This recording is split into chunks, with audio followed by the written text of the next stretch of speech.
Shalom tout le monde, Shabbat Shalom. Merci de nous retrouver de nouveau pour ce Beth Midrash où on enseigne la Torah en Yeshua depuis Israël. Et une première annonce, c'est que déjà, ça va être le dernier Beth Midrash avant le mois d'août parce qu'on va rentrer dans une période, comme beaucoup de gens sont en vacances, on va rentrer dans une période donc de break. On va faire un break, entre notamment ce qu'on appelle les 3 semaines difficiles, Ben Hametzarim en hébreu, qui sont entre les semaines du 17 Tammuz, qui est mardi prochain, jusqu'après le 9 Av, où ce sont 3 semaines difficiles où il y a un jeûne qui démarre le 17 Tammuz, c'est-à-dire mardi prochain, et le 9 Av, 3 semaines après, qui commémore un petit peu la prise de Jérusalem, la destruction du temple, etc. Donc pendant toutes ces semaines-là, ces 3 semaines-là, plus un petit peu que ça va déborder un peu, il n'y aura pas de cours, ni le samedi, donc pas de Beth Midrash, ni pour ceux qui suivent la yeshiva, le mardi soir, il n'y aura pas de cours. Seuls les groupes de guérison vont continuer. Donc tous ceux qui suivent les groupes de guérison le soir, ça va continuer. Mais le reste, ça va nous donner le temps donc de pouvoir préparer les cours pour l'école qui démarre après les fêtes d'automne, qui sont les cours concernant la Torah Nefesh, l'école Torah Nefesh, de la restauration de l'âme que l'on ouvre après les fêtes avec l'aide de Dieu pour pouvoir former des gens dans le processus de restauration de l'âme. Ok? Donc voilà, pas de cours. Alors maintenant, on va parler de la paracha Balak, qui est vraiment une pièce. C'est-à-dire qu'en fait, il y a vraiment énormément de choses à dire sur cette paracha. C'est pour cela que je vous recommande de revoir les vidéos des 2 années précédentes, pour tous ceux qui sont membres sur YouTube ou membres sur le site. Pour tous ceux qui sont membres sur le site, qui ont les études, lisez la paracha également. Il y a énormément de choses dedans. Donc, je ne vais pas pouvoir dire, parce qu'on en passerait jusqu'à demain matin, mais je vais vous parler d'un autre aspect, encore une fois, de cette paracha, la paracha Balak, qui est vraiment une prophétie vivante pour aujourd'hui. Hein. Et en fait, cette paracha, elle nous parle des conspirations, on parle de conspiration, des conspirations des nations du monde. Et on va voir tous les aspects de cela. Et toujours encore contre Israël, contre le peuple d'Israël, la nation d'Israël, le gouvernement d'Israël, l'armée d'Israël, tout ce que vous voulez. Tout ce qui touche à Israël, systématiquement, on a tort. Alors, pourquoi? Parce que on s'aperçoit qu'en fait, l'existence même d'Israël, c'est surtout un miracle, littéralement un miracle, parce qu'on ne comprend pas comment on arrive à tenir. Là, encore tout à l'heure, il y a encore une salve de 45 missiles qui ont été tirés depuis le Liban, et il y a toujours des miracles sur miracles, même si on a des pertes et tout, il y a toujours néanmoins quelque chose qui se passe qui n'est pas normal. Et aujourd'hui, c'est la même chose avec les nations. C'est-à-dire qu'en fait, ça a commencé depuis, on voit avec Balak quand il a voulu maudire le peuple, la sortie d'Égypte, toutes ces choses, etc. Il y a toujours eu des nations, mais aujourd'hui c'est pareil. Mais la différence, c'est qu'aujourd'hui, maintenant, on se sert des médias pour propager toutes les malédictions que Bilam aurait bien voulu balancer. Et en fait, maintenant, plus personne ne se cache de cette haine contre Israël sous le couvert d'antisionisme, antisémitisme, etc. D'ailleurs, je vous encourage vraiment à aller revoir la vidéo ou aller voir la vidéo sur l'antisémitisme dans les églises, parce que malheureusement, maintenant, ça a même touché les églises, ou du moins que ça a été révélé dans les églises, on va dire, allez regarder la vidéo. Et donc, on va jusqu'à dire même que l'existence d'Israël n'est pas légale. Alors pourquoi est-ce que c'est comme ça? Qu'est-ce que c'est qui embête tellement le monde avec Israël? Qu'est-ce que c'est qui fait qu'à chaque fois qu'il y a un chef d'État qui est élu, tout de suite il converge, les regards convergent vers Israël? Pourquoi ils sont toujours en train de s'occuper de nous? Pourquoi est-ce que dès qu'il y a un arbre qui est planté sur une colline en Judée-Samarie, tout le monde débarque et que c'est la une des journaux? Qu'est-ce qui se passe ici? Et ce qui est très paradoxal, et ça va être le verset phare donc de cette étude, c'est que dans le psaume 117.1, il est écrit « Louez Yod Kevavke, l'Éternel, vous toutes les nations, célébrez-le, vous tous les peuples ». Pourquoi est-ce que ces nations qui haïssent tellement Israël et tout ce qu'il représente devraient-ils louer le nom? D'après ce qu'on voit, alors là je ne parle pas de tous les supporters d'Israël dans les assemblées, dans le monde chrétien, je parle là des nations. Pourquoi? Alors qu'ils sont contre le nom, ils sont contre le peuple, ils sont contre le oint. Toutes les nations sont liées contre son oint. Pourquoi est-ce qu'il est écrit qu'un commandement, vous devez le louer? Parce que, entre autres, il faut qu'ils arrivent à reconnaître qu'il y a une protection sur le peuple d'Israël, et d'ailleurs qui n'est pas vraiment logique, hein, qui passe par-dessus tout ce qu'on peut écouter. Ça n'a rien à voir avec même la sécurité. C'est vrai qu'on a une très bonne armée, c'est vrai qu'on a une technologie très développée, c'est vrai qu'on a le dôme de fer, etc. Mais il y a bien au-delà. La protection, elle va bien au-delà de tout ça. Il y a des miracles qui se passent en tout temps. Et il est dit que donc ces nations devront louer l'Éternel, entre autres pour toutes ces choses-là. Elles devront reconnaître que c'est lui qui est en charge et c'est ce qui les met d'un côté furieuse. Et on voit que Balak a vu ce que Israël avait fait à l'Amoréen. En hébreu, c'est au singulier l'Amoréen. Et ils ont vu la victoire finale qui avait été prophétisée à Israël, c'est-à-dire que Jacob avait donné à Shrem, à Yosef, la portion qu'il avait prise des Amorites, de l'Amoréen. Dans Genèse 48, 22, il est écrit « Je te donne, outre tes frères, une portion, Shrem », c'est le nom de Shichem aujourd'hui, hein, Sichem, la ville dans le nord de la Samarie, que j'ai prise de la main de l'Amoréen avec mon épée et mon arc. C'est la ville où le tombeau de Joseph se trouve et c'est la ville où c'est très dangereux que les Juifs, pour aller prier sur le tombeau de Joseph, sont entourés par l'armée. Alors ici, on parle encore une fois d'un miracle. Je vais revenir sur le verset de Genèse 48. Jusqu'à maintenant, on ne peut pas expliquer tous ces miracles, on ne peut pas expliquer comment est-ce que quand ils ont conquis trois armées arabes en 3 jours, après comment est-ce qu'il y a eu la guerre de 6 jours, toutes ces choses-là, on ne peut pas expliquer, sauf d'une manière illogique, d'une manière surnaturelle qui énerve profondément toutes les nations. Parce que le peuple d'Israël a un garde, un ange gardien suprême, et qui le garde, et l'épisode de Balak nous montre comment ils ont voulu, avec Bilam, faire une conspiration contre Israël, et que le Seigneur les a délivrés. Alors, cette histoire, avec les nations du monde, ça ne va jamais s'arrêter jusqu'à ce qu'il y ait la rédemption, et que l'intervention divine arrive pour arrêter toutes ces choses. Et à ce moment-là, même Dieu va pouvoir tourner le cœur de ces nations et va complètement les transformer. Et d'ennemis, ils vont devenir des adorateurs du Dieu d'Israël, comme il est écrit dans Ésaïe 11, 9, « Il ne se fera ni tort ni dommage sur toute ma montagne sainte, car la terre sera remplie de la connaissance de l'Éternel, comme le fond de la mer par les eaux qui le couvrent. » La connaissance, c'est très important, da'at, parce que c'est un des attributs divins sur l'arbre de vie qui parle de connexion intime avec le Seigneur. Donc il va être question de connexion avec Dieu. Tout le monde va connaître intimement le Seigneur. Et pour expliquer un petit peu tout ce qui se passe dans cette paracha, dans la Kabbale biblique, on explique qu'il y a le klal et le prat, c'est-à-dire qu'en fait, il y a la règle générale, le général et le détail. Et il y a, par cela, il y a un aspect extérieur et un aspect intérieur. Et chaque détail fait partie du général, et dans chaque détail, on trouve tout le général, et réciproquement. C'est-à-dire qu'en fait, c'est comme dans le corps humain, il y a tous les organes, et on connaît avec la médecine alternative que ce qu'il y a dans la main, on peut retrouver tous les organes et toucher, atteindre tous les organes du corps dans la main, dans l'oreille, dans l'œil, sous la plante des pieds, etc., etc. L'homme, c'est pas juste une collection d'organes, mais c'est un détail qui fait partie de toute la création, et il fait partie de la création. Les détails eux-mêmes font partie de tout l'ensemble. Donc il y a l'ensemble et le détail. Et chaque mouvement ou chose que l'individu, le détail fait, affecte le général, l'ensemble. Et bien entendu, tout ce que fait l'ensemble également affecte le détail, etc. C'est une relation réciproque, c'est comme une résonance qui est entre les deux, entre le détail et le général. Et c'est pour cela que, par exemple, chaque personne, individu, a une place très importante, surtout dans le concept Israël, c'est-à-dire tous ceux qui sont Israël dans la chair et Israël dans l'esprit, qui font partie ou qui reviennent, d'accord, par les tribus, ont une place énorme à jouer dans tout ce processus. Parce que la nation d'Israël, c'est un corps complet, c'est une âme collective. Et chaque enfant d'Israël est un individu à l'intérieur de tout ce grand corps. C'est comme le corps du Messie. Ou c'est comme la Jérusalem céleste qui est composée de chacune des pierres vivantes, des détails dans un ensemble.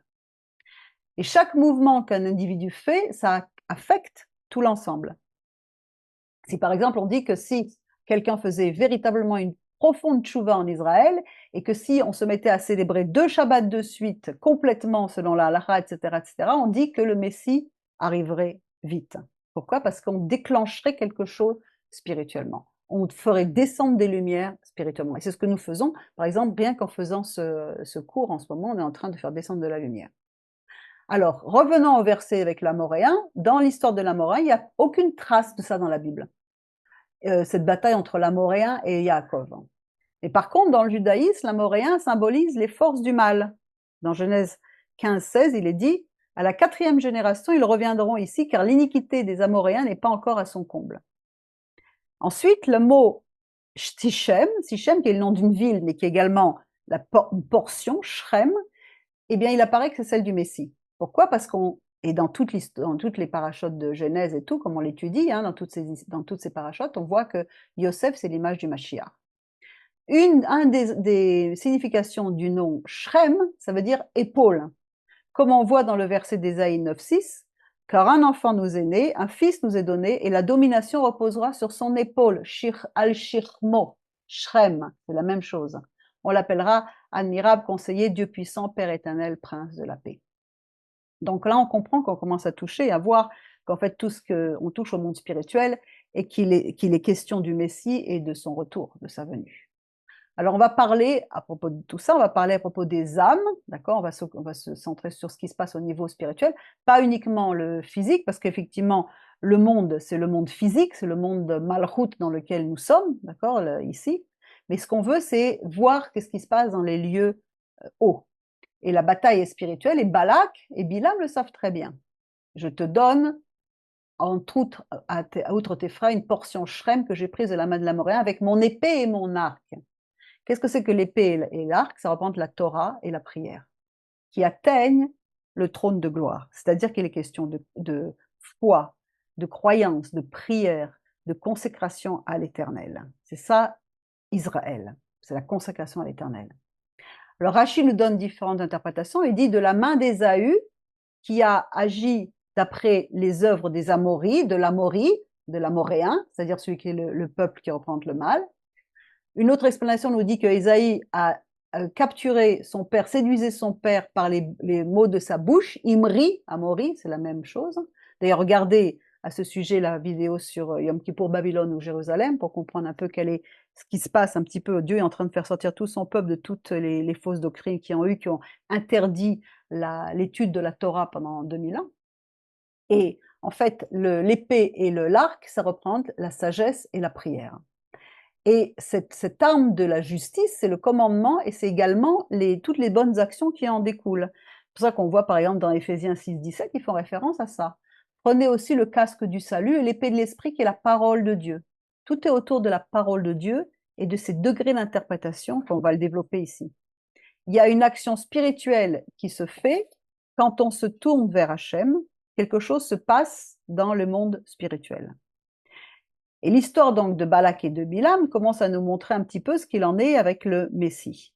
Balak, il a vu qu'est-ce qui était en jeu avec l'entrée des Bnei Israël dans la terre promise, c'est-à-dire la vision messianique. Et il a essayé d'empêcher cela à tout prix. De la même façon qu'Amalek qui a attaqué les fils d'Israël quand ils ont quitté l'Égypte. D'ailleurs, Amalek, c'est également un des principaux acteurs de cette paracha. De la même façon que les nations veulent empêcher le plan messianique de se réaliser, de proclamer le nom de l'Éternel sur cette planète. Et regardez ce qui s'est passé avec cette semaine, donc Shabbat dernier d'ailleurs en fait, avec Trump, avec Donald Trump, qui sera, j'espère pour l'Amérique, appelé président Trump. Hein. Il a été attaqué, donc il y a eu une tentative d'assassinat contre lui, parce que les valeurs qu'il prône, le monde auquel il s'oppose, donc en fait ça dérange tout le système du nouvel ordre mondial qui veut s'installer. Mais qu'est-ce qu'il a fait tout de suite après, dès qu'il est réapparu en public? Qu'est-ce qu'il a fait? Il a pris une position phénoménale que aucun autre homme d'affaires, aucun autre président n'a fait. Il a proclamé le nom de Dieu, il a remercié Dieu devant tout le monde. Ce qui fait que quoi qu'il est arrivé, même si on n'est pas d'accord avec ceci ou que cela, peu importe, il a rendu grâce à Dieu pour sa vie. C'est-à-dire que le monde entier a entendu qu'il y avait eu un miracle. Revenons à ce qui se passe dans le monde spirituel. Au niveau des âmes, il y a ce qu'on appelle l'extériorité et l'intériorité. C'est-à-dire pnimiyut vechitznoyut. Dans toutes les autres choses, dans tout ce qui nous entoure, il y a également un aspect externe et un aspect interne. La pnimiyut. Donc ce terme, en fait, qu'est-ce qu'il fait? Se traduit par une dimension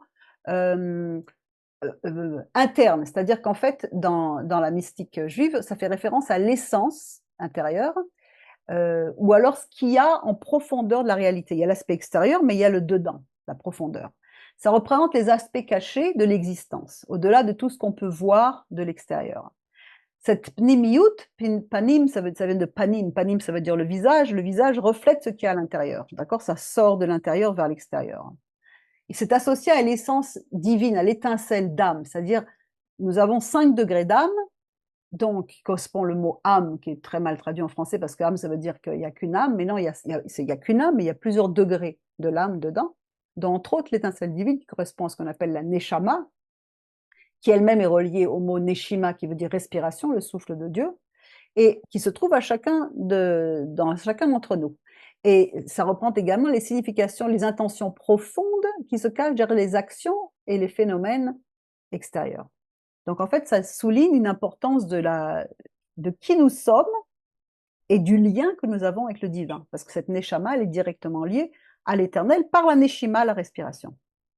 Le contraire, c'est-à-dire que, pas le contraire, mais disons que l'autre aspect, c'est niyut, c'est-à-dire, chut, ça veut dire à l'extérieur, c'est-à-dire c'est comprendre les manifestations extérieures, ça se traduit par une enveloppe extérieure, et contrairement à cette internalisation, pnimiyut, niyut, ça fait référence aux aspects externes, physiques de la réalité, au superficiel de la réalité. Ça représente tout ce qui est extérieur, les formes, les apparences qui cachent ou qui recouvre l'essence intérieure ou toutes des vérités spirituelles.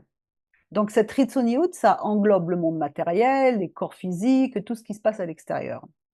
Et autant les deux sont importants, mais celui qui est plus important, c'est celui qui est à l'intérieur. Parce qu'à l'intérieur, c'est celui qui transpire vers l'extérieur. Et il y a de tout, externe, interne. Ça veut dire que c'est comme un fruit qui a un aspect extérieur, qui est l'écorce, et à l'intérieur, qu'est-ce qu'on fait? On va chercher pour l'intérieur, on va manger, on va enlever l'écorce pour chercher ce qu'il y a à l'intérieur. Dans tous les domaines, il y a cela. Par exemple, si on parle, il y a l'aspect extérieur de la façon dont j'exprime, mais qui reflète ce que intérieurement j'essaie de transmettre. Et l'extérieur, c'est ce qu'on entend, l'intérieur, c'est l'intention avec laquelle ça a été dit. Donc en fait, même si on exprime quelque chose, des fois, la personne peut ressentir ce que la personne repense de l'intérieur, que ce soit en bien ou en mal d'ailleurs. Une personne peut dire bonjour à quelqu'un et ou lui demander comment on va taper, un bachelomcha on dit en hébreu, comment on va taper, mais à l'intérieur, vouloir du mal à cette personne. Et, ou le contraire.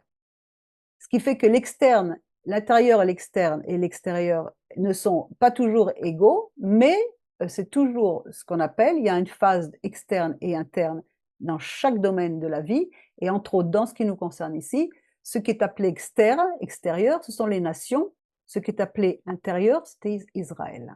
C'est ça le secret entre Israël et les nations. Il y a le neshama, le cœur, l'âme, et il y a les nations qui est l'extérieur de ça. C'est-à-dire qu'en fait, c'est comme l'âme animale et l'âme divine. C'est-à-dire que souvent, il y a la chair et l'esprit qui sont opposés l'un à l'autre, d'accord? Et c'est ce qui se passe. Notre chair ne veut pas ce que l'esprit veut, et l'esprit s'oppose à ce que la chair veut. Et c'est ce qui se passe dans le monde avec Israël et les nations.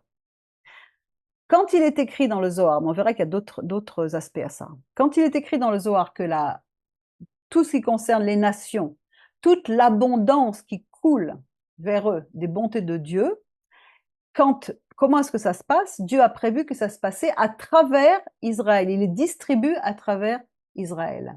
On voit dans Deutéronome 32:8, quand le Très-Haut donna un héritage aux nations, quand il sépara les enfants des hommes, il fixa les limites des peuples d'après le nombre des enfants d'Israël.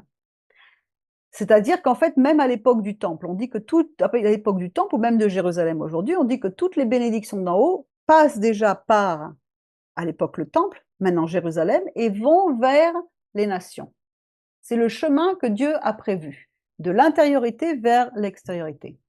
Donc ce qui fait que personne ne va manquer de rien tant que Israël se trouve dans l'unité, dans la paix et la prospérité. Mais l'abondance ne peut pas couler comme il faut dans les nations si Israël est divisé en lui-même. Donc c'est un des principes très importants. Donc là, on a un nouveau facteur, c'est-à-dire que d'un côté, Israël, c'est la neshama du monde, mais si elle se comporte, il se comporte selon les voies d'Hachem.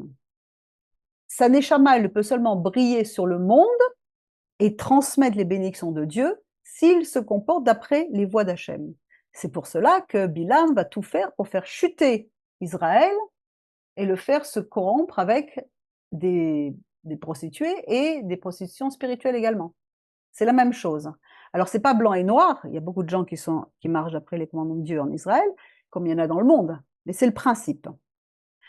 Et ce qui fait que les nations accusent systématiquement Israël de tout, tout le temps. Tout ce qui arrive, c'est la faute d'Israël. Alors, ils vont accuser Israël, ils vont au début, à la fin, pendant, etc. Mais pourquoi en fait? C'est pas si faux que ça. C'est-à-dire qu'en fait, tout défaut, toute faute dans le monde, tout ce qui ne se passe pas bien, ça provient de sa racine, c'est-à-dire sa racine, c'est Israël. C'est la pnémiote, c'est l'interne qui se reflète vers l'extérieur.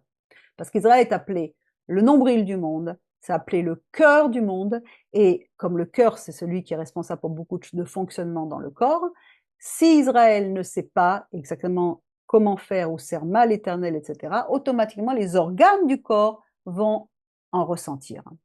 Donc, ce que les nations reprochent à Israël, c'est pas si faux que ça.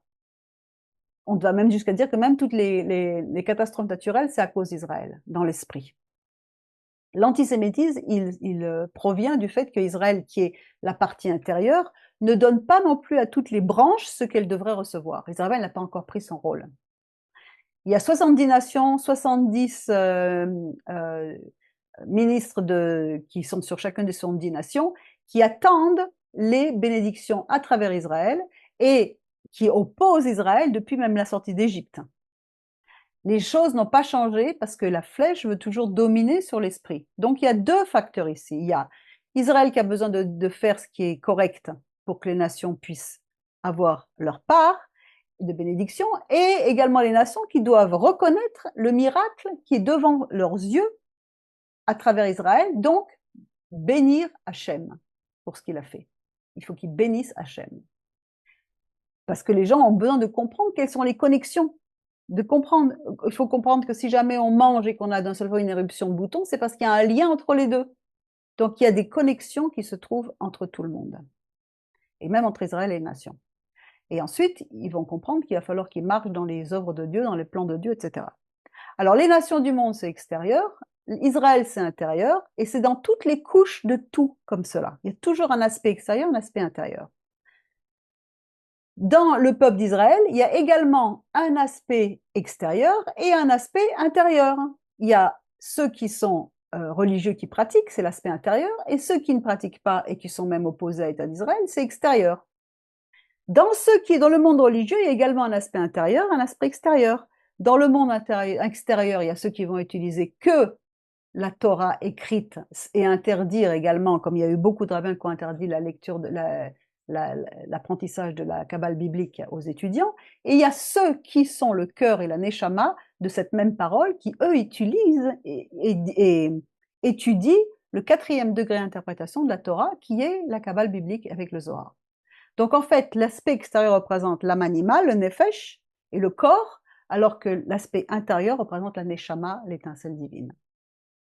Ce qui veut dire qu'en fait, quand Israël se renforce dans son appel de prière, de foi, d'étude, de tout ce que ceci, etc., qu'est-ce qui se passe? Ça renforce les nations. Mais c'est toujours de l'intérieur vers l'extérieur. Ce qui veut dire que tous ceux qui sont dans la parole et qui étudient et qui font descendre des lumières, comme on est en train de faire, on est en train d'étudier, on fait descendre des lumières sur Terre, à ce moment-là, on a une influence dans tout le monde des Neshamot. Et c'est exactement la même chose, le même principe qu'à l'époque du temple. Le temple, lui, c'est pas lui qui recevait de la lumière, c'est lui qui donnait de la lumière. La fenêtre était dirigée de façon à donner de la lumière. C'est lui qui mettait de la lumière dans tout le reste. Il n'a pas besoin de lumière. C'est du temple de l'intérieur que sort la lumière du monde. Ce qui explique aujourd'hui, entre autres, quel est le combat que nous avons en Israël avec l'enrôlement des Haridim, des ultra-orthodoxes, à l'armée. De notre côté, on a besoin d'avoir des soldats parce qu'on manque de soldats, mais de notre côté, on a besoin d'avoir des soldats spirituels. Sans les soldats spirituels qui étudient la parole, on ne peut pas donner la victoire à l'aspect extérieur qui sont les soldats physiques, qui eux vont tirer leur substance de ceux qui soutiennent la Torah, qui étudient la Torah. Donc il y a toutes ces choses-là. Pourquoi? Parce que nos armes ne sont pas charnelles, elles sont spirituelles. 2 Corinthiens nous dit, car les armes avec lesquelles nous combattons ne sont pas charnelles. C'est pas le dôme c'est pas le dôme de fer. Elles sont puissantes par la vertu de Dieu pour renverser des forteresses. C'est par l'étude de la parole, faisant descendre les lumières, en étant plusieurs dans le même groupe, en étant chacun un canal de lumière qui descend, que l'on soutient le monde. Donc on doit travailler. Pardon. Le monde doit travailler, mais notre principal focus, c'est de faire descendre cette lumière. Ça devrait être notre préoccupation primordiale. Dans le désert, quand ils ont été pendant 40 ans, tout était pourvu pour qu'ils puissent se consacrer à l'étude de la parole. Parce que la parole, c'est ça qui va rester. Et d'ailleurs, Matthieu 6 nous dit, cherchez premièrement le royaume et la justice de Dieu, et toutes ces choses vous seront données par-dessus. C'est ce qui a été donné au roi Salomon. Dans 1 roi 3,13, il lui dit, je te donnerai en route ce que tu n'auras pas demandé, des richesses, de la gloire, de telle sorte qu'il n'y aura pas en ta vie aucun roi qui te soit pareil. Et si tu marches dans mes voies en observant mes lois et mes commandements, mes mitzvot, comme l'a fait David ton père, je prolongerai tes jours. Donc si, dans le concept Israël, de tous ceux qui appartiennent à Israël, qui sont Israël, et qu'on est constant dans sa spiritualité, on peut élever le concept, l'âme d'Israël à tous les niveaux.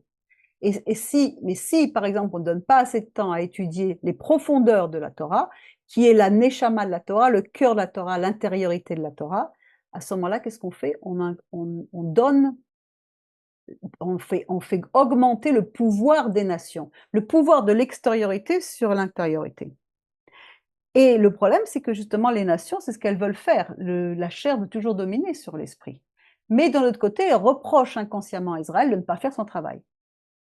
Alors on voit que dans l'histoire de Bilam et de Balak, ça nous révèle le Messie. Okay, on a vu qu'il parle de l'Amoréen ici, et on voit qu'Amalek, qu'est-ce qu'il a fait? Il a attaqué ceux qui étaient à l'arrière du camp. C'est-à-dire qu'en fait, il les a attaqués à Réphidim. Et Réphidim, c'est la même racine que Rapha, qui veut dire faiblesse, c'est-à-dire qu'il les a attaqués parce qu'ils étaient faibles dans leur étude de la Torah et dans leur prière. Alors qu'est-ce que fait Balak? Il va enrôler les Médianites. Les Médianites sont ceux qui avaient déjà été impliqués dans la vente de Yosef, parce qu'il veut trouver quelle est la force du peuple d'Israël. Et connaissant Moshe, ils lui ont dit que sa force, elle était dans la prière, et qu'il fallait le combattre avec des mots. C'est-à-dire que tant qu'Israël est impliqué dans la prière et dans l'étude, les ennemis ne peuvent pas combattre Israël. Ou s'ils ne sont pas impliqués dans la prière et dans l'étude, à ce moment-là, c'est l'extériorité, c'est-à-dire les médias du monde qui maudissent avec leurs paroles. Et c'est ce qu'ils font. Ils sont en train de maudire partout, de raconter les mensonges et de monter la haine. Alors que l'étude du degré secret, ce qu'on est en train de faire aussi là, de la Torah, c'est ce qui donne la force à nos âmes contre tous les ennemis. Et d'ailleurs, le livre de Daniel le dit précisément parce qu'il dit dans Daniel 12,3, ce passage dont on a cité plusieurs fois, ceux qui auront été intelligents brilleront comme la splendeur du ciel, et ceux qui auront enseigné la justice à la multitude brilleront comme les étoiles à toujours et à perpétuité. Là, il est littéralement écrit dans le texte, ceux qui auront été intelligents brilleront comme la splendeur du ciel, Yazhiru kazohar, ils brilleront comme le Zohar. Et le Zohar, c'est le cœur de la Kabbale biblique. Et ce Zohar nous dit dans Kedoshim, il nous dit « Enseigne-moi ta voie, ô Éternel, conduis-moi dans un sentier tranquille au milieu de mes ennemis. Bénisse ceux qui connaissent les voies de la Torah et qui s'engagent dans le juste chemin parce qu'ils plantent des arbres de vie en haut, c'est-à-dire qu'ils font descendre des lumières des 3 sphirotes supérieures à Zeirampin, qui se trouve Zeirampin étant le pilier du milieu sur l'arbre de vie, qui est appelé également le Fils de Dieu. Et ça apporte de la, comment on dit, de la healing, de la guérison pour les âmes. Et c'est pour ça qu'il est dit dans Malachi, la Torah de la vérité était dans sa bouche, et l'injustice ne se trouvait pas sur ses lèvres, il a marché avec moi dans la paix et l'équité, il a détourné beaucoup de gens de l'iniquité, de la transgression de la Torah. Donc nous avons besoin d'étudier le degré secret de la Torah. Et Yeshua lui a fait une référence, il a fait vraiment une allusion à ça quand il a fait son premier miracle, qui était, il a transformé l'eau en vin. Qu'est-ce que c'est l'eau? C'est la Torah écrite qui est claire comme de l'eau, on la lit, c'est le pshat. Il l'a transformée dans un aspect intérieur profond qui est la Kabbale biblique, le sod, le niveau sod, le secret. C'est-à-dire que c'est la neshama. Et il a donné le but de tout qui allait être finalement de ramener l'unité avec les noces de l'agneau qui sont symbolisées par le mariage de Akana. Parce que le mot secret, c'est une valeur numérique que 70, que les nations et que le vin. Le vin 70, le mot secret 70, et ça correspond aux 70 nations souches que l'on trouve dans Genèse 10, et toutes ces nations qui vont finalement arriver à louer l'Éternel, vous toutes les nations, célébrez-le, vous tous les peuples, mais en passant par l'étude du niveau secret de la Torah. Alors Bilam doit maudire Israël. Mais pourquoi? Juste une histoire même pas une histoire de guerre, du moment qu'il maudit. C'est-à-dire que, encore une fois, on comprend que c'est spirituel. On touche encore le monde des ténèbres ici. Si on n'étudie pas ce degré secret de la Torah, les nations deviennent plus fortes. Mais inconsciemment, elles veulent que nous, on s'occupe de la neshama, c'est-à-dire vraiment qu'on fasse notre travail de neshama pour aller vers l'extérieur, pour qu'elle puisse être bénie elle, également. Mais d'un autre côté aussi, vous avez tous ceux qui s'opposent. L'Église s'oppose à la Torah, elle s'oppose complètement à la Kabbale biblique en disant c'est diabolique. Ça va même jusqu'à même certains rabbins qui ont interdit d'étudier la Kabbale à tous leurs étudiants. Mais de plus en plus, c'est en train de se propager, c'est en train de s'ouvrir parce que Dieu veut que nous étudions tout ceci. Et quand on ne le fait pas, c'est ça qui donne de la force aux nations qui, elles, veulent être sorties de leur cage. Elles peuvent sortir de leur cage que si on fait notre travail de projeter la lumière vers l'extérieur. Et le Zohar nous raconte que Eliyahu, a dit à Shimon Bar Yochai, qui est l'auteur présumé donc du Zohar, que ce sera grâce à la lumière des révélations du Zohar que le monde sera sauvé des tribulations à la fin des temps. Pourquoi? Parce que le Zohar, c'est l'arbre de vie, c'est les révélations de l'arbre de vie. L'arbre de vie est appelé une nouvelle fois en araméen Zeir Anpin, qui est l'attribut de Yud Ke Vav Ke, et qui est également appelé fils, Ben Elohim. Donc, quand on étudie le Zohar, on étudie les attributs du Fils à Yeshua. Et les nations qui sont la partie extérieure de la parole, du monde par rapport à Israël, l'Église qui est la partie extérieure par rapport à la Keïla d'Israël, et certains rabbins qui sont la partie extérieure de ceux qui étudient la Kabbale, ne peuvent pas supporter cette lumière. Pourquoi? Parce que c'est la lumière du Messie.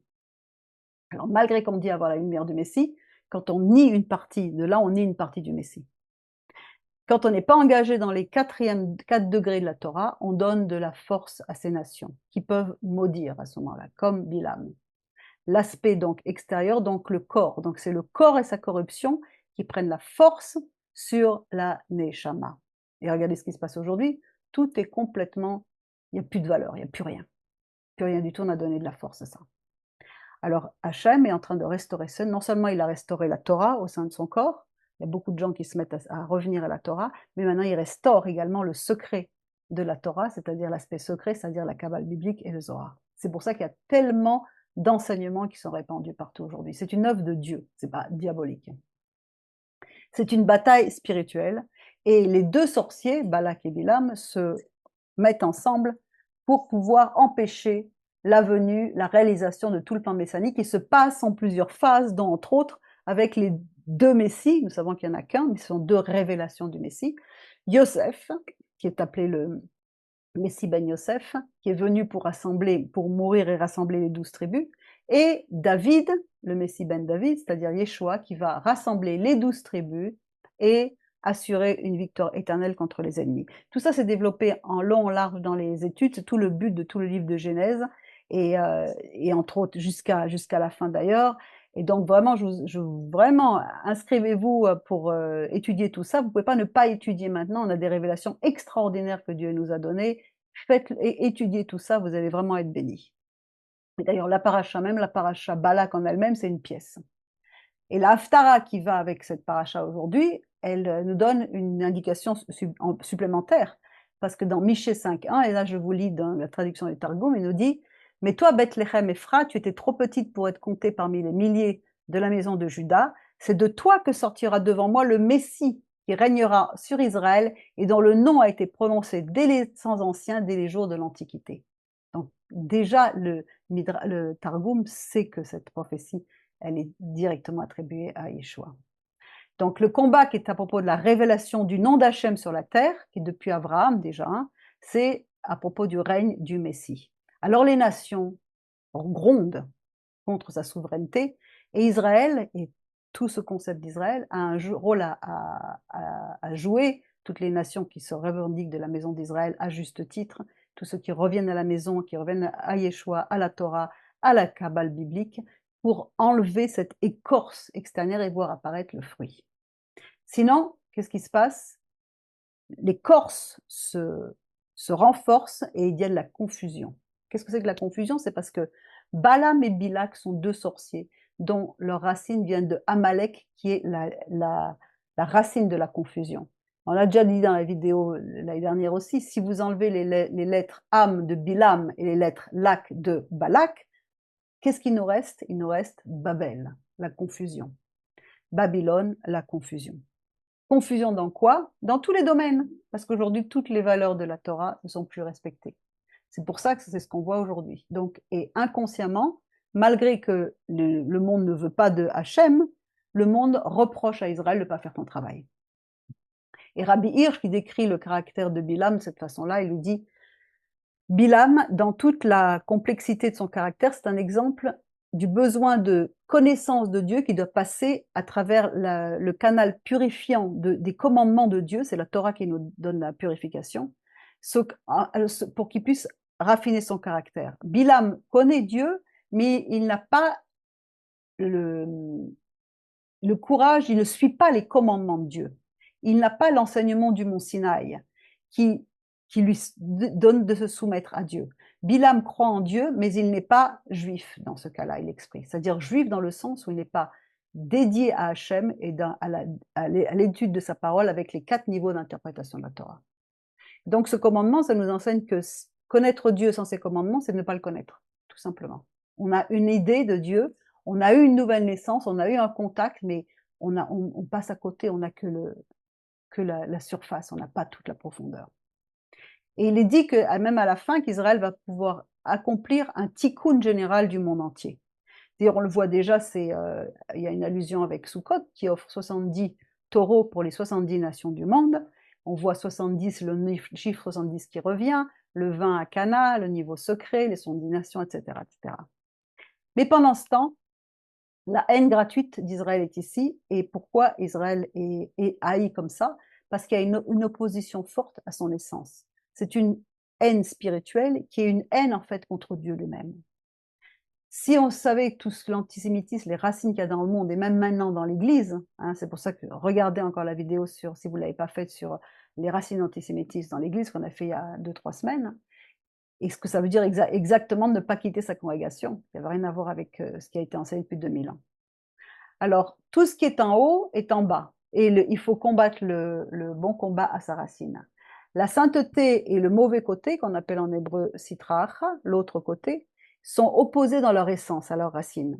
En fait, le mauvais côté, il pompe, il est obligé d'être à proximité de la sainteté pour pomper de sa lumière. C'est comme ce verset qui dit dans Proverbe 30, la sangsue a 2 filles, donne, elle prend, elle suce le sang. Qui c'est qui suce aussi? C'est Amalek. Amalek, il pompe, il suce le sang d'Israël. Et donc, ça, c'est une des clipas. Il y a une autre clipa qui s'appelle l'Égypte. Pourquoi est-ce qu'Israël a été exilé en Égypte? Parce qu'Israël a également, pendant qu'elle était là-bas aussi, péché à l'endroit même de cette clipa. C'est-à-dire que la Mitzraïm correspond à ce qu'on appelle la clipa de la connaissance. Tout à l'heure, on a parlé aussi de la connaissance. La connaissance, c'est cette connexion interne avec Hachem en entrant, en se connectant par son appel de prêtre, de service de Dieu selon les commandements de l'Éternel. Et quand Israël pêche au niveau de Da'at, donc c'est-à-dire de la connaissance, elle réveille la Klippa de Mitzraïm, qui pompe l'énergie à ce niveau-là, et qui donc amène la confusion, c'est-à-dire que la connaissance est complètement inversée. Elle est inversée puisque si Israël va prendre des fausses doctrines ou bien des fausses conceptions qui ne sont pas de l'essence d'Israël mais de l'essence du monde, elle amène la confusion dans le monde entier parce qu'elle n'est pas à la bonne place. Et donc la lumière, elle s'en va, et pour être protégée, d'accord. Et donc les clipotes, elles s'installent et elles deviennent encore plus épaisses. Et elles continuent à pomper le peu de lumière qu'il y a. Alors qu'est-ce que fait Hachem pour réveiller tout ça? Il envoie des épreuves qui sont là en fait pour nous aider. Des épreuves personnelles, des épreuves générales, des épreuves dans le pays. Le 7 octobre, c'était une épreuve, un avertissement. Le dernier attentat d'assassination sur président Trump, c'est pareil, c'est un avertissement. L'antisémitisme, c'est un autre avertissement. C'est pour cela qu'Israël et nous tous d'ailleurs, nous avons des tests pour se rappeler. Et si jamais on se réveille de tout ça, ça va être une résurrection d'entre les morts, comme le dit très bien David Stern quand il traduit le verset de Romains 11,15. En effet, si le fait de rejeter Yeshua signifie la réconciliation du monde, que signifie le fait de l'accepter, ce sera une résurrection des morts, la vie d'entre les morts. Il est dit ensuite que notre génération est faite des niveaux les plus bas de l'âme. C'est-à-dire qu'on est vraiment les niveaux d'âme les plus bas de ce qu'il y a eu depuis le début. On est ce qu'on appelle les pieds de tout le corps. On est au pied de tout le corps. Mais la bonne chose, comme Dieu est un Dieu absolument miséricordieux, ceux qui sont connectés aux 3 niveaux de lumière, c'est-à-dire ceux qui vont chercher la connexion avec Dieu, mais qui néanmoins font partie des pieds de ce corps, peuvent recevoir, et d'ailleurs ces pieds de ce corps sont appelés également les talons du Messie, ils peuvent recevoir avec l'aide de la lumière du Mashiach de l'aide pour pouvoir supporter tout le corps. Pourquoi? Parce que ce sont les pieds qui supportent tout le corps. Donc on a une grande responsabilité en tant que ces membres de petite envergure dans le corps, ces pieds, de révéler une grande lumière, cette lumière initiale qui avait été réservée pour les justes à la fin du temps, et pour pouvoir nous amener jusqu'aux noces de l'agneau. On peut révéler cette lumière et soutenir tout le corps. Mais c'est notre responsabilité. Et ceux qui ne veulent pas de cette lumière, ils sont donnés aux clipates les plus basses. Et c'est ce qu'on trouve le livre, par exemple, dans Jude, c'est une des explications. Ce sont des écueils dans vos festins qui festoient effrontément, qui se gavent. Ce sont des nuages sans eau poussés par les vents, des arbres d'automne sans fruits, 2 fois morts, déracinés, des vagues furieuses de la mer rejetant l'écume de la impureté, des étoiles errantes. Encore pire, le Zohar nous dit qu'en plus, que dans les derniers temps, il va y avoir donc ce nouvel ordre mondial qui va être gouverné par ce qu'on appelle le Erev Rav, c'est-à-dire une multitude de gens qui se font passer pour ce qu'ils ne sont pas, mais qui veulent usurper le pouvoir, et qu'ils vont essayer de corrompre tout le monde, et c'est ce qu'ils sont en train de faire. D'un côté, donc encore une fois, on a les doubles choses. D'un côté, les nations veulent à Israël parce qu'il ne faut pas son travail, mais de l'autre côté, la chair, cette extériorité, elle déteste Hachem et sa parole. Donc on a ce double paradoxe. Donc Balak était effrayé. Qu'est-ce qu'il fait? Il va chercher Bilam en lui disant que le peuple a réussi à sortir d'Égypte, c'est-à-dire de Mitzraïm, de cette clipa. Il a réussi à comprendre que la connaissance de l'Éternel passe par la mise en pratique des mitzvot de la parole et non pas par une autre doctrine. Donc ils se mettent ensemble, Amalek, Balak, et ça devient la confusion. Amalek, Bilam, Balak, tout ça c'est la même chose. Alors les nations, en fait, elles ont peur parce qu'elles craignent qu'Israël, parce que c'est au niveau de la racine, elles savent qu'ils sont en train de déraciner tout ce qui est mauvais. Le peuple saint est une menace pour ce nouvel ordre mondial qui va lâcher toutes les forces des ténèbres avec toutes leurs armes pour essayer d'arrêter le phénomène. Mais Israël, avec l'aide de Dieu, a le pouvoir d'anéantir toutes ces écorces, parce qu'Israël, à travers le Messie, c'est la lumière pour les nations. Le mot Or HaOlam, c'est-à-dire la lumière du monde, c'est la valeur numérique de Messie. Donc c'est la même chose. Donc Israël peut sortir d'Égypte. On voit même que Yosef est sorti pour aller d'Égypte pour aller enterrer son père. Parce que nous avons cette arme phénoménale, parce que Hachem est de notre côté, mais il veut que nous travaillions tous, que tout le corps du Messie travaille tous ensemble, les 12 tribus qui rentrent. Et il dit, dans Nombre 23-21, Bilam le méchant disait, Je lis encore du Targum. Je ne vois pas d'idolâtres parmi ceux de la maison de Jacob. Je ne vois pas d'auteurs d'œuvres vaines parmi ceux de la maison d'Israël. La parole de l'Éternel, leur Dieu, et leur secours, et la trompette, le chauffard du roi Messie sonnera au milieu d'eux. C'est ça l'arme. Et il continue en disant, voici, c'est un peuple qui habitera seul, les Vadad Ishkon. Il ne sera pas compté parmi les nations. Israël est appelé à être à part, différent des autres peuples. Aussi longtemps que la manière de vivre du peuple d'Israël se distinguera de celle des nations, il habitera en sécurité. Mais s'il tente de s'assimiler aux nations aujourd'hui non juives, celles-ci ne le reconnaîtront pas. Les nations feront alors preuve d'antisémitisme et rejetteront les juifs, comme en Allemagne avant et pendant la Seconde Guerre mondiale. Donc c'est exactement ce que l'on voit. Et une autre interprétation nous dit que voici le peuple juif demeurera solitaire au temps du Messie car il héritera du monde. Les valeurs numériques des mots habitera seul est équivalente à celle des mots au jour du Messie. C'est-à-dire que nous sommes vraiment en plein dedans. Donc la solution, c'est d'étudier, se plonger dans la Torah, qui va nous aider à ramener cette lumière pour éliminer toutes ces écorces, c'est-à-dire l'aspect extérieur des œuvres de la chair. Alors Bilam va prophétiser parce qu'il ne peut pas faire autrement. Et parce que les nations tirent cette lumière du peuple de Dieu. Ils sont obligés d'être à proximité de la lumière pour vivre. Et il dit dans Nombre 24, 14, « Maintenant je m'en retourne chez les miens. Mais auparavant, viens, je vais t'annoncer ce que ce peuple-ci fera au tien dans les temps à venir. » C'est pas les temps à venir, c'est écrit à la fin des temps. Acharit hayamim. Et dans la fin des temps, il dit, une étoile surgira de Yaakov, Kochav Yaakov, et un sceptre s'élèvera d'Israël, transpercera les coins de Moab, détruira tous les fils de tumulte, et Édom sera une possession, et Séhir sera une possession, eux ses ennemis, et Israël agira avec puissance. Et de lui, celui qui sortira de Yaakov, il le fera périr de la ville, le résidu. Et il vit Amalek, et il continue, il dit des navires viendront de la côte de Kittim, affligeront Assour, affligeront Héber, etc. Encore tout ça, c'est dans l'étude, je ne vais pas tout lire ici. Mais il est écrit, Nachmanide nous dit que Bilam dépeignait le Messie comme une étoile dont le rayonnement s'étend d'une extrémité de l'univers à l'autre, afin de symboliser qu'il va rassembler les exilés des confins de la terre. Dans Balak, Zohar, encore, il nous dit « Je la vois, mais elle n'est pas proche ». Il parle de l'étoile. Car certaines de ces questions se sont réalisées à ce moment-là, et d'autres sont pour les temps futurs, à l'époque du roi Messie.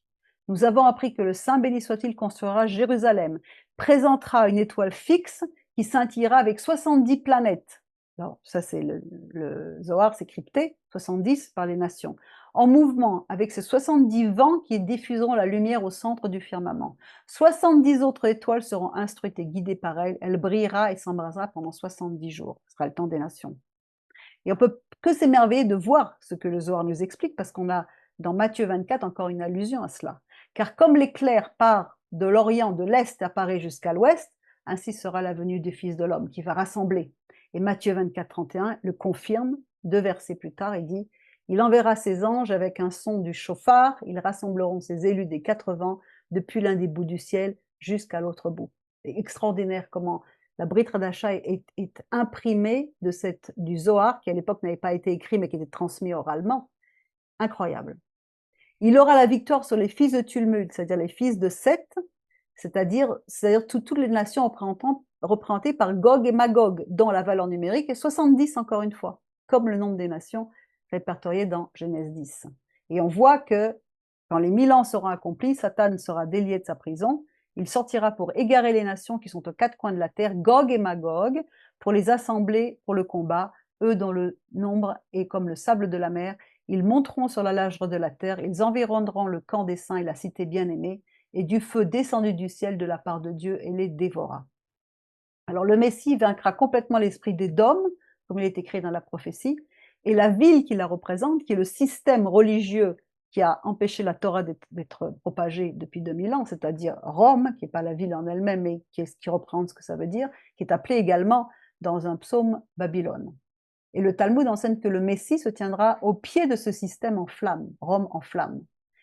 Et dans Balak, encore une fois, il est dit, le vendredi, donc c'est-à-dire le 6e jour, le 25e jour du 6e mois, on verra l'étoile. Elle sera recueillie le 7e jour et à la fin des 70 jours.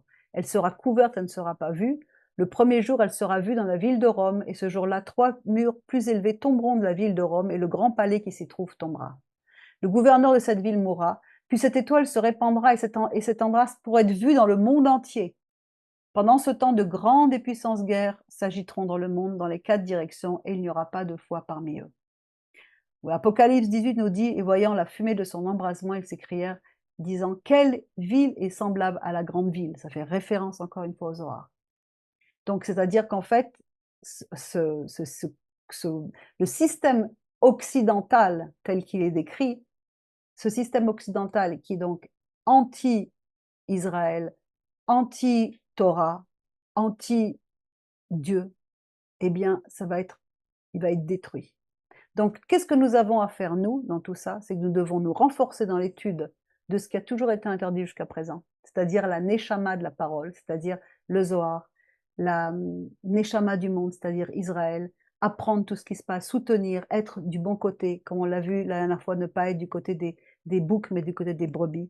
Et là, à ce moment-là, on sera capable de continuer à annihiler toutes les malédictions au nom de Yeshua. Voilà pour cette paracha, il y a encore plein d'autres choses à dire. Mais je vais arrêter là et puis je vous souhaite une bonne étude et de vous plonger vraiment dans les merveilles de cette parole de Dieu et du Zohar. Shalom, merci à tous.